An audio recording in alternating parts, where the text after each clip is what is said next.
Dystopia. Un monde gagné pour la technique et perdu pour la liberté. Bernanos.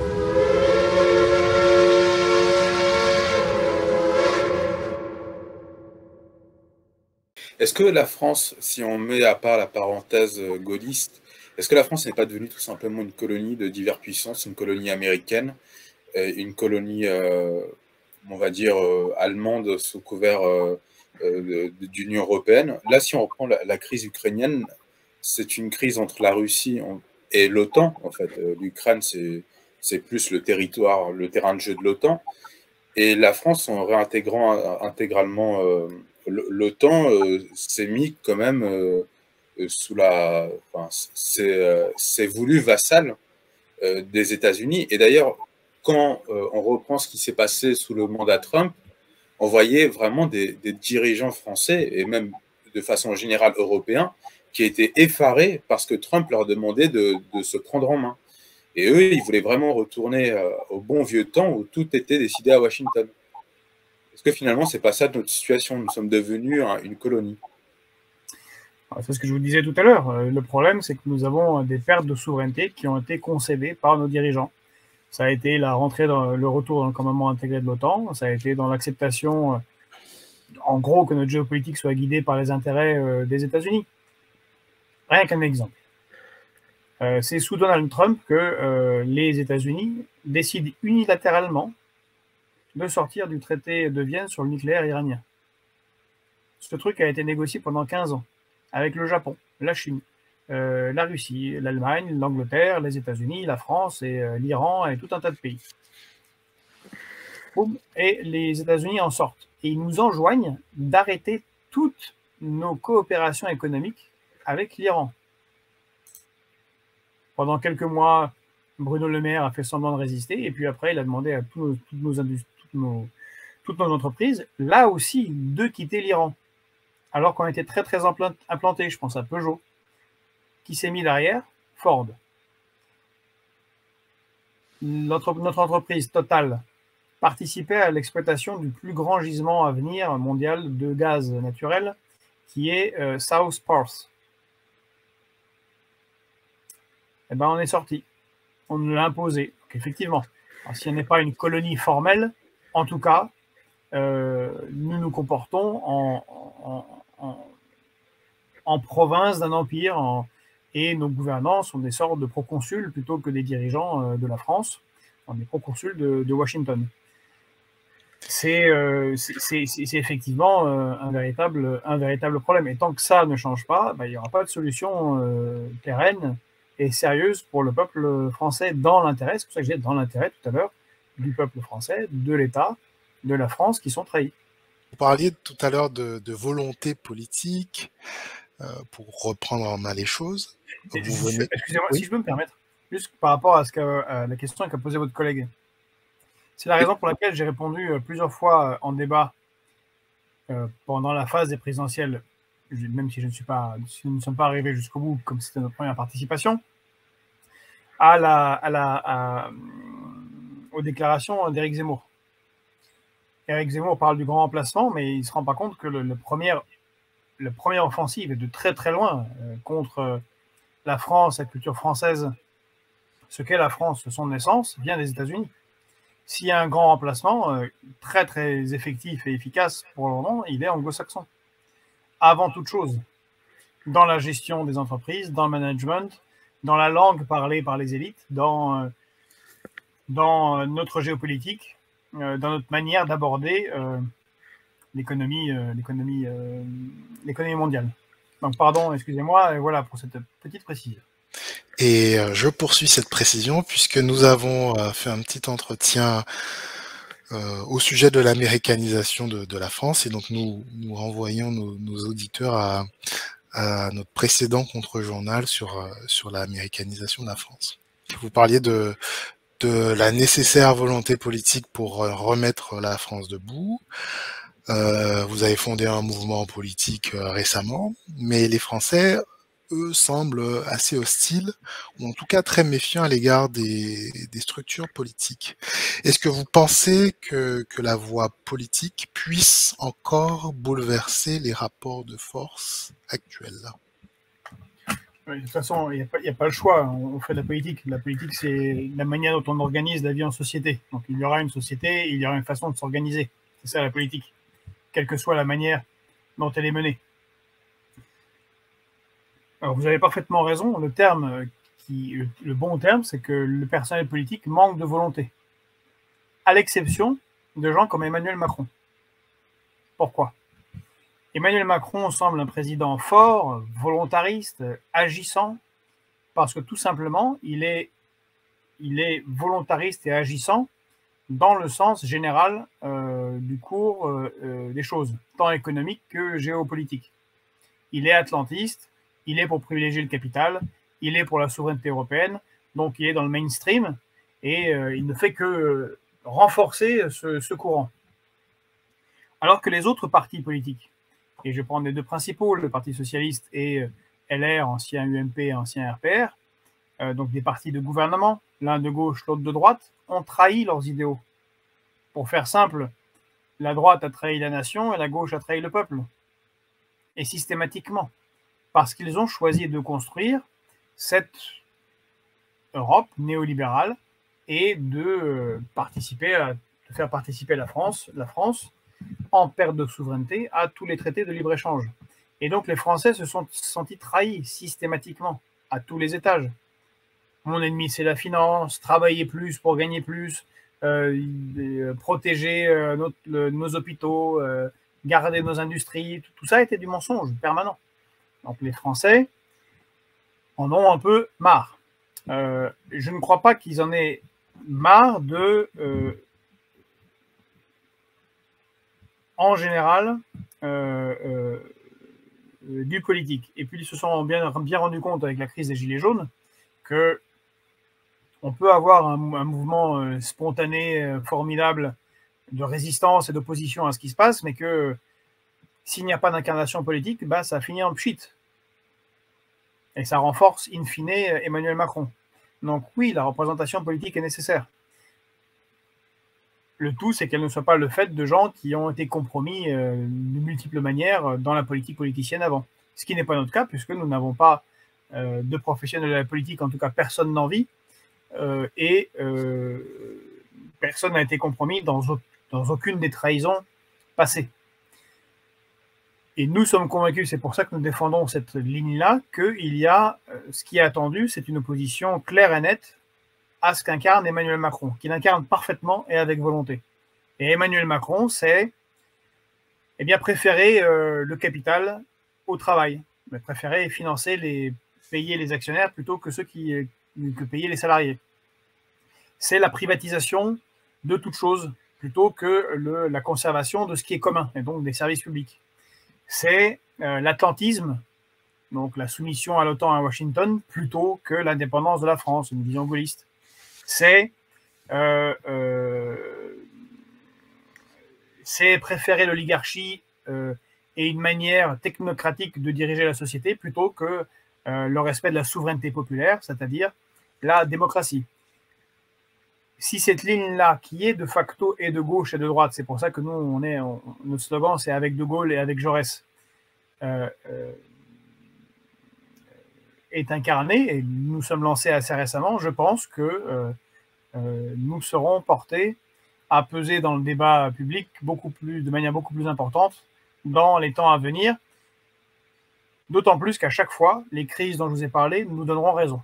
La crise de la Covid nous a donné raison sur tout ce qui est industrie pharmaceutique. La crise géopolitique va nous donner raison sur la nécessaire indépendance géostratégique et militaire de la France. Les différentes crises nous donneront raison sur cette question centrale de souveraineté et de défense de la nation et de son peuple.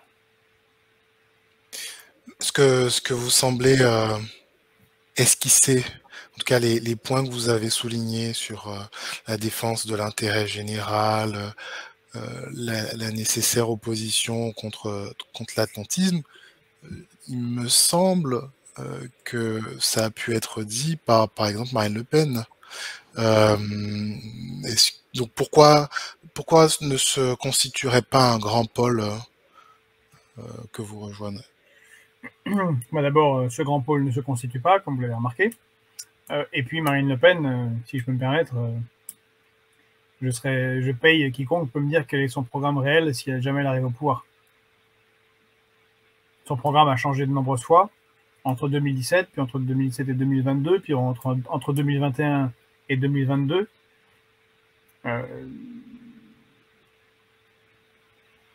Une fois c'est social, une fois c'est pas social, une fois elle s'autorise, si jamais elle avait gagné les élections présidentielles, à faire des alliances avec la droite libérale. Elle vient d'un courant qui était extrêmement libéral de son père, le Front National à ses débuts est atlantiste. Après, elle l'a rejeté. La guerre en Ukraine ayant commencé, elle dit « Ah ben non, pour le moment, il faut rester dans l'OTAN, tant que la guerre continue. » Alors, encore une fois, nous ne sommes pas en guerre. Donc, c'est assez aléatoire. Je pense que dans ce domaine, les citoyens français ne prendront pas au sérieux des gens qui ne sont pas sérieux et constants.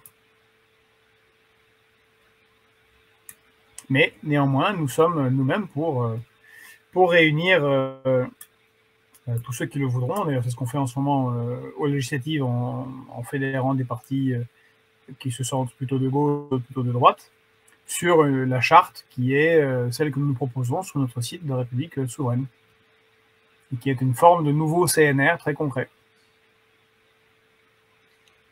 Vous avez dit tout à l'heure que dans votre mouvement, il n'y a personne qui s'était compromis dans des activités politiciennes. Notre cher leader suprême actuel, lui, s'est très peu compromis avant d'être ministre de l'économie. Il était passé par la commission Attali, mais il était surtout passé par la banque Rothschild. Est-ce que vous pensez que pour retrouver une certaine forme de souveraineté... Donc, il était très, très compromis. Oui, mais pas forcément dans le politique politicienne, et c'est là où je voulais revenir. Est-ce que vous pensez que pour retrouver une forme de souveraineté, il ne faut pas interdire des catégories de personnes dans les mandats? Parce qu'il ne faut pas interdire à des gens qui sont passés par telle ou telle grande banque en tant que députés. Est-ce qu'il ne faut pas leur interdire la présentation? Est-ce qu'il ne faut pas imposer une forme de discrimination pour le bien du pays? Bon, tout ça est légèrement utopique et naïf, parce que pour imposer ce genre de choses, il faudra avoir pris le pouvoir. Il ne faut pas l'imposer si vous n'avez pas pris le pouvoir. Et si vous avez pris le pouvoir, vous n'avez plus besoin de l'imposer. Vous comprenez que ça n'a plus aucun intérêt. Vous pouvez préparer la suite. Et évidemment, je suis bien d'accord que le problème n'est pas... c'est plutôt ma langue, j'aurais dû être plus clair. Ce n'est pas que les compromissions politiciennes qui posent problème. C'est être compromis dans la destruction de la France et de la nation par tous les biais. Et le premier, évidemment, c'est la sphère économique et la sphère financière. C'est pour ça que si nous arrivons au pouvoir, nous sommes pour mettre en place des lois, non pas qui excluent les gens, puisque nous sommes en démocratie, mais qui interdisent à ceux qui choisissent la haute fonction publique, le pantouflage, ce qui s'appelle le pantouflage, c'est-à-dire le passage du privé au public et de transférer tout ce qu'ils ont appris des écoles de la République, tout ce qu'ils ont appris de leur position avantageuse dans l'appareil d'État, le carnet d'adresses qu'ils se sont constitués, de le vendre pour de bons salaires et des grosses dividendes en termes d'actions à des multinationales. Ça, on sera pour l'interdire. C'est inadmissible que le trésor étant la chose la plus importante dans l'État, soit composé de gens qui, pour les trois quarts, finissent dans des grandes institutions financières. C'est pas normal. On ne peut pas. D'ailleurs, l'Union européenne est l'incarnation de ce problème-là. Le précédent président de la Commission européenne, M. Jean-Claude Juncker, fut le Premier ministre du Luxembourg, et c'est lui qui a organisé le dumping fiscal, donc la fraude fiscale. Ça s'appelle l'optimisation, mais de facto, c'est de la fraude fiscale, puisqu'on ne paye pas les impôts dans le pays où on fait des bénéfices au niveau européen. Son prédécesseur, M. Barroso, lui qui était président donc également de la Commission européenne, lui, quand il a fini, est devenu vice-président de Goldman Sachs. Goldman Sachs qui a fourni M. Romano Prodi. Romano Prodi qui était responsable Europe de Goldman Sachs au moment où Goldman Sachs aidait la Grèce à falsifié ses comptes de comptabilité nationale afin d'intégrer l'euro. Après, M. Romano Prodi est devenu patron de la Banque Centrale Européenne et maintenant, il est Premier ministre d'Italie. Bon. C'est Draghi. Pardon. Monsieur Draghi, excusez-moi. Mais Mario Prodi aussi, a trompé. Pardon, Mario Draghi. Draghi qui est à la tête de l'Italie par un coup d'État. Hein. Parce qu'il n'a pas été choisi. Oui, et là, je vous ferai remarquer par rapport à la question que vous m'avez posée sur Marine Le Pen, que l'allié de Marine Le Pen revendiqué avant et aujourd'hui est M. Salvini, qui se posait en opposant, voulait une politique sociale, est opposant à l'Union européenne. Il a apporté tout son soutien à ce nouveau gouvernement parfaitement néolibéral européiste. Donc, ce sont des gens qui n'ont pas de confiance. On ne sait pas ce qu'ils vont faire. C'est quand même un grave problème. Que Salvini ait changé à ce point ses positions, on se demande bien, on imagine la portée du mensonge par rapport à ce qu'il défendait, ne serait-ce que 6 mois avant de prêter son allégeance au gouvernement Draghi. Bref, il y a une collusion d'intérêts de la haute finance et des systèmes politiques qui doit être cassée. Et nous sommes pour si nous arrivons au pouvoir un jour, rompre avec ces pratiques qui favorisent d'une certaine manière la corruption. Je voudrais juste revenir sur la dictature européenne. J'ai 2 questions. La première, c'est comment y mettre fin. Est-ce qu'il faudrait faire comme l'Angleterre, c'est-à-dire user de l'article 50 et entamer de longues négociations? Et puis, il me semble que c'est en 2008, si je ne me trompe pas, où Sarkozy a trahi le peuple français en le faisant adhérer de force à l'Union européenne. Ce même Sarkozy qui a retiré de la Constitution, il me semble, le crime de trahison à l'État. Donc, 2 questions. Est-ce que vous êtes favorable à une sortie de l'Union européenne de la même manière que les Britanniques? Et seconde question, est-ce que vous êtes favorable, si jamais les souverainistes prenaient le pouvoir, à remettre ce crime de trahison de l'État et à l'appliquer rétroactivement? Rétroactivement, oui. Justement, la loi fait que on peut pas avoir, quand on fait une loi, elle peut pas avoir une rétroactivité de la loi. Mais là, sur ces questions, sur celle-ci, puisqu'elle existait avant, ça serait à des constitutionnalistes à répondre si elle pourrait être rétroactive, vu qu'elle a existé avant qu'on la remette. Et bien évidemment, il faudrait une loi de haute trahison. On ne peut pas diriger un pays et le brader, comme le fait allègrement M. Macron. Je pense par exemple à Alstom et à quelques autres bijoux de famille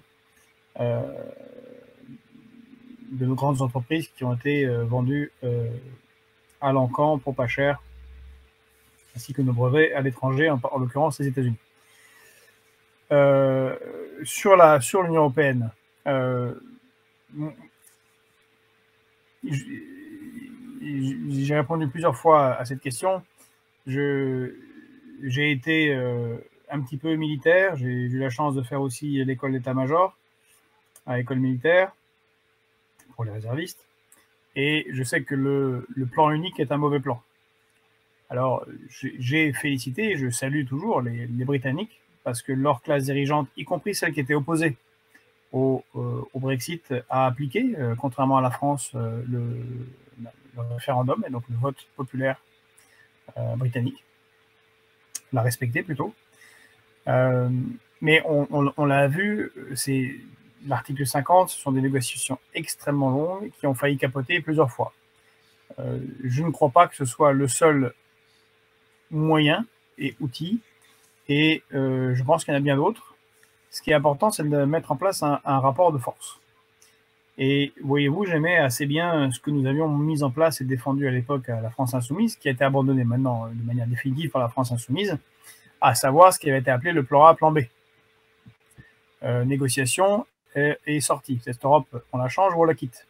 Sachant que le processus de changement est un processus de rupture avec cette Union européenne. Et les options Brexit, Frexit ne vont pas dans l'idée que nous, on se fait des relations avec les autres pays européens. L'idée n'est pas de rompre définitivement les relations avec les pays européens, mais d'en construire de nouvelles. Et de faire l'Europe que voulait le général de Gaulle, c'est-à-dire l'Europe des États libres, l'Europe des nations et l'Europe des peuples, et pas l'Europe des banquiers. Donc, évidemment, il faut rompre avec cette Union européenne, il faut la faire disparaître, tout simplement. Pas seulement en sortir, la faire disparaître et nouer d'autres relations au niveau européen et faire disparaître l'ensemble de cette classe technocratique. Alors disparaître, pas physiquement, hein, disparaître en tant qu'agent de gouvernement au niveau européen, qui d'ailleurs fait des coups d'État régulièrement. Hein. Cette guerre en Ukraine est tout à fait révélatrice des méthodes de l'Union européenne. Madame von der Leyen, l'actuelle présidente de la Commission européenne, elle s'autorise et s'arroge des fonctions qu'elle n'a pas en tant que présidente de la Commission européenne et agit littéralement comme un chef d'État de l'Union européenne. C'est la méthode des petits pas et de profiter des crises pour avancer. Bon, eh bien nous sommes pour profiter des crises pour avancer dans l'autre sens et nous sortir de cette Union européenne-là. Question sur le plan national cette fois-ci. On voit qu'il y a de plus en plus de censure dans le débat public. Et ces censures prennent leur source dans certaines lois. Est-ce que vous êtes favorable à l'abrogation des lois de censure, telles la loi Pleven, et aussi les lois de censure mémoriales, telles les lois Fabius-Guessot, Taubira et Taubira? Absolument et totalement. J'ai eu la chance d'être l'élève de Noam Chomsky, qui défend la liberté d'expression, y compris pour les gens qui disent n'importe quoi, parce que la censure leur donne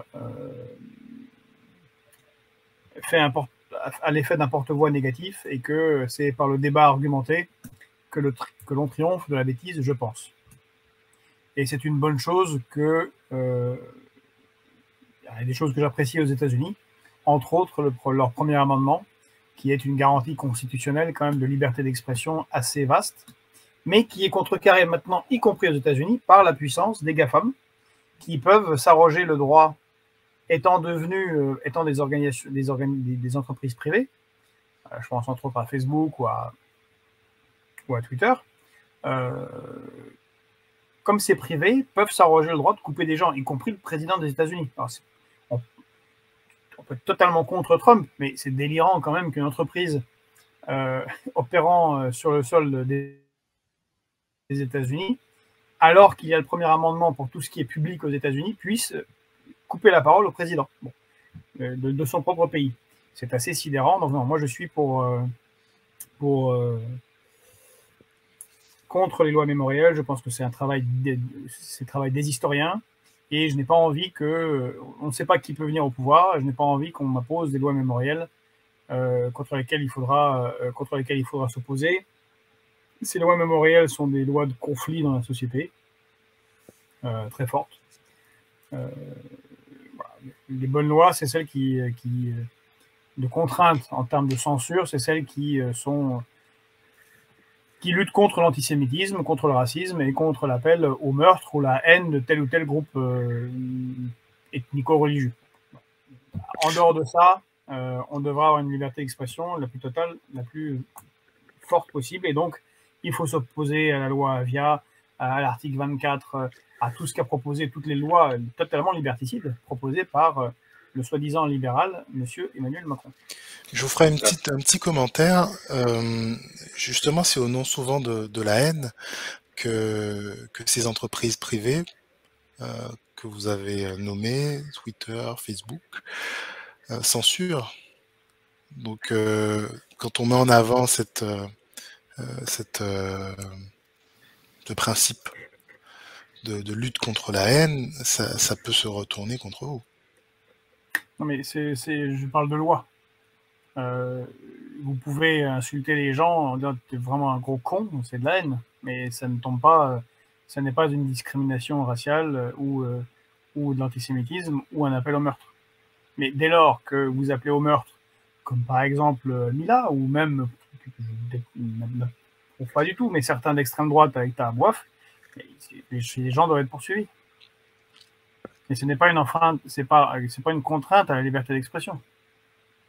Vous devriez pouvoir avoir le droit de défendre telle ou telle position sur les conflits en cours sans subir une censure de facto ou être mis au banc de la société. Oui, tout à fait. Mais je pense que ce que voulait dire Ignace, c'est que naturellement, nous, on est effectivement pour le fait de sanctionner des personnes qui appellent au meurtre d'une autre personne ou qui appellent au meurtre d'un groupe de personnes. C'est tout à fait naturel. Mais sous le vocable de haine n'est jamais défini et volontairement n'est jamais défini par les gouvernements successifs. Ils y mettent absolument ce qu'ils veulent. Et plus le temps passe, et plus ce qui rentre dans ce qu'on appelle la haine s'étend. Et on va peut-être finir comme aux États-Unis, où une journaliste interroge l'un des patrons de Google et lui dit est-ce que vous mettez tout en lutte pour censurer les méchants? Voilà. Et là-bas, ils sont quasiment aux gentils, aux méchants. Et donc les méchants, c'est ceux qui s'opposent, je veux dire, d'une manière ou d'une autre à un moment à une position gouvernementale, parce que c'est à peu près ça. Je veux dire, en ce moment, si vous remettez en cause le vaccin, il y a haine contre personne, là, il y a pas.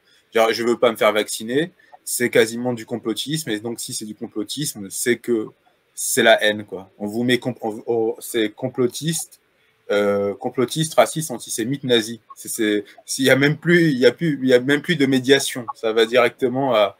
On est peut-être le petit neveu caché d'Hitler maintenant. Mais vous comprenez qu'il y a une différence entre avoir la liberté de dire que le vaccin ARN c'est pourri et qu'on n'en veut pas. Bon. Je ne suis pas d'accord, mais c'est une liberté, mais c'est aussi une liberté de dire que de dire ça, c'est complotiste. Le problème n'est pas qu'il y ait une réaction qui ne vous plaise pas à vous, a priori. Le problème est qu'on vous interdise de vous exprimer. C'est dans ce domaine que je parle. Voilà, c'est tout. Je suis complotiste, c'est un anathème. C'est pas dans le débat. Mais, oui, mais c'est pas grave. C'est une expression. Je suis justement pour la liberté d'expression. Donc, la liberté d'expression, c'est justement pouvoir s'exprimer. Parce que là, vous voudriez mettre une loi qui interdise de critiquer. Non, pas. Non, je ne veux pas mettre de loi, je constate. On fait à vouloir arrêter, limiter l'expression de quelqu'un, ça ne tient pas la route très longtemps. Et le mieux, encore une fois, pour le coup, est vraiment ce premier amendement des États-Unis qui autorise la liberté la plus totale d'expression. Tant qu'on n'appelle pas au meurtre ou pas à la haine, mais au meurtre et qu'on n'a pas des propos ostensiblement racistes. Un propos raciste, c'est quand même assez clair. C'est de dire qu'un noir est inférieur à un blanc. C'est pas compliqué. Voilà. C'est raciste, ça, pour le coup. Poum. Ou que les juifs devraient tous mourir parce qu'ils tiennent l'or du monde. Par exemple, tout ça, ce sont des propos qu'on ne peut pas avoir et qu'on peut contraindre par la loi. Le reste, ma foi, même si c'est stupide, je suis pour que les gens soient libres de s'exprimer.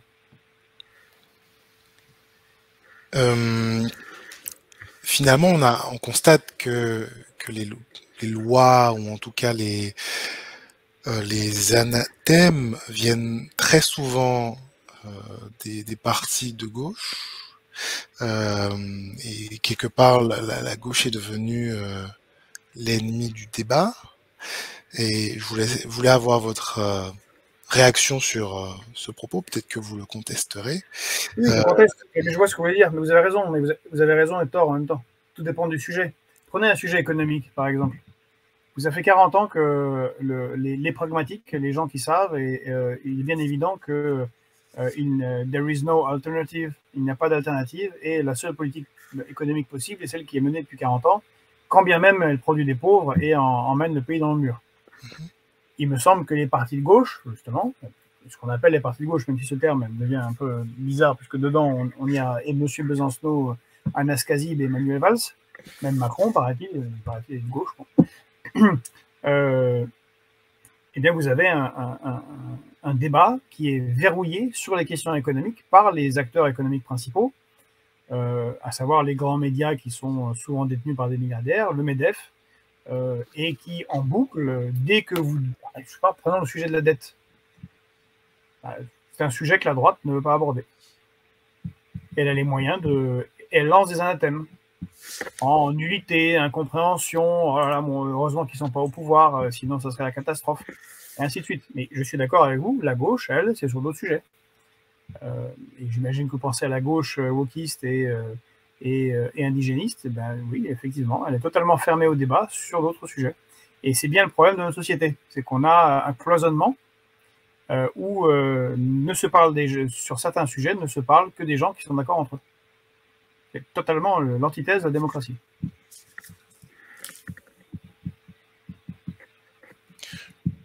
Je vous remercie. Je pense qu'on va s'arrêter là, à moins que tu aies une dernière question. Non, c'est parfait, on est dans les temps. Donc je conclus. Alors, nous vous remercions d'avoir accepté notre invitation. Nous vous souhaitons bon courage dans cette bataille législative. Et nous finirons par 2 proverbes plutôt serbes. Un pour l'action. Chaque jour a son lendemain. Chaque acte porte en lui-même son avenir. Excellent. Et puis le deuxième en guise de clin d'œil de l'actualité, où le diable ne peut rien, il envoie une vieille femme. Merci. Merci à vous. Merci à vous et bon courage et bonne continuation pour ce média. Merci encore. Au revoir. Au revoir.